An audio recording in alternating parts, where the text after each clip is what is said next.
اب میں دعوت دیتی ہوں میرے عزیز دوست پروفیسر افتخار ملک کو. بہت سارے پروفیسرز جمع ہو گئے جو اسلامی دنیا بھر میں پھیلے ہوئے مسلمانوں، جدید ایشیا، امریکہ کی تاریخ اور برطانوی سامراج کے بارے میں درس و تدریس میں برسا برس سے مصروف ہیں. آکسفورڈ اور باتھ یونیورسٹی سے منسلک ہیں. انہوں نے جو کام کیے ہیں اور کر رہے ہیں ان کی اگر میں فہرست گنوانے کھڑی ہو جاؤں تو انشاءاللہ فجر کی اذان ہو جائے گی. میں دعوت دیتی ہوں پروفیسر افتخار ملک صاحب.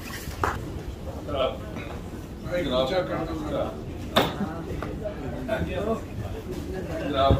کمشنر صاحب، ڈاکٹر جاوید صاحب، دوبارہ صاحبہ، فاطمہ بیٹھی ہے یہاں، ابھی تو مجھے نہیں نظر آ رہی تھی، ذکر ان کا بہت ہوا ہے، اور بہت سارے دوست احباب موجود ہیں. تو زیادہ وقت نہیں لوں گا. میں چند چیزیں عرض کرنا چاہتا ہوں. میرا اس سے تو ڈاکٹر صاحب بہت سینئر ہے، اگرچہ میرا ان سے تعلق اس حوالے سے بھی ہے کہ میں بھی راوین ہوں، اور یہ کچھ سال پہلے تھے تو وہاں تو ملاقات نہیں ہوئی، لیکن کتاب پڑھ کے مجھے بہت سارا پتہ چلا. اور پھر قصور کے ساتھ بھی میرا بڑا تعلق تھا، کیونکہ بہت سارے عزیز ترین دوست جو تھے وہ قصور سے تھے جب میں لاہور میں پڑھتا تھا. میں اس کتاب کے بارے میں تو بہت کچھ ذکر ہو چکا ہے اور بہت خوبصورت کتاب ہے. تاریخ کا جو میں اسٹوڈنٹ ہوں،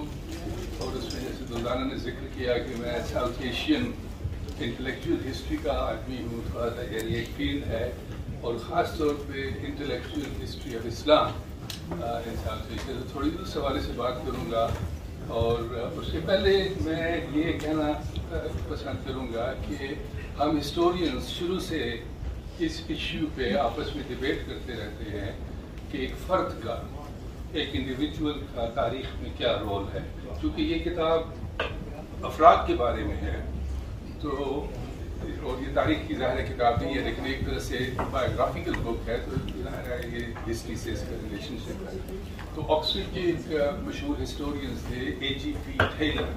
He used to say کہ you could write the entire history of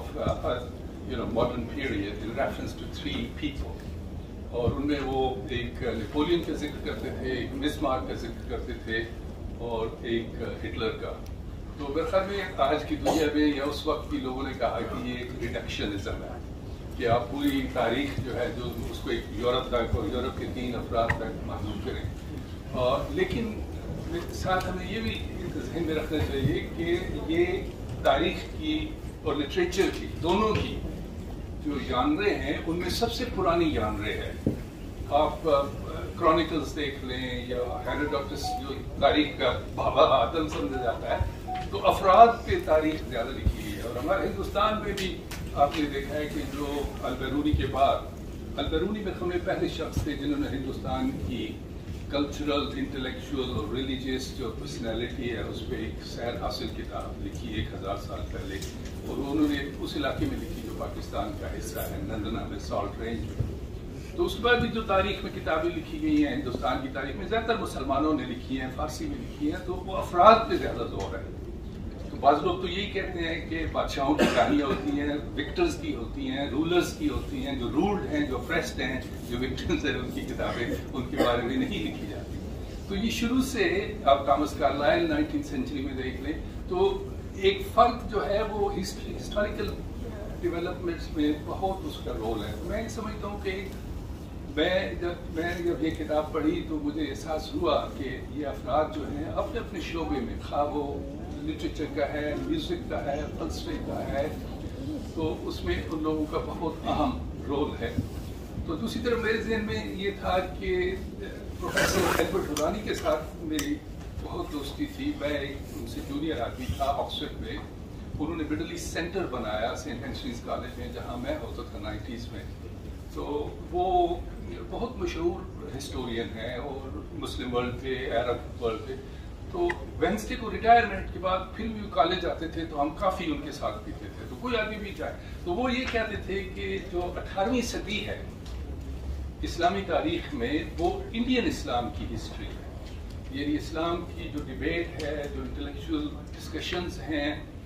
وہ انڈیا میں، سب کانٹیننٹ میں ہوتی ہیں. کیونکہ عموماً یہ سوچا جاتا ہے کہ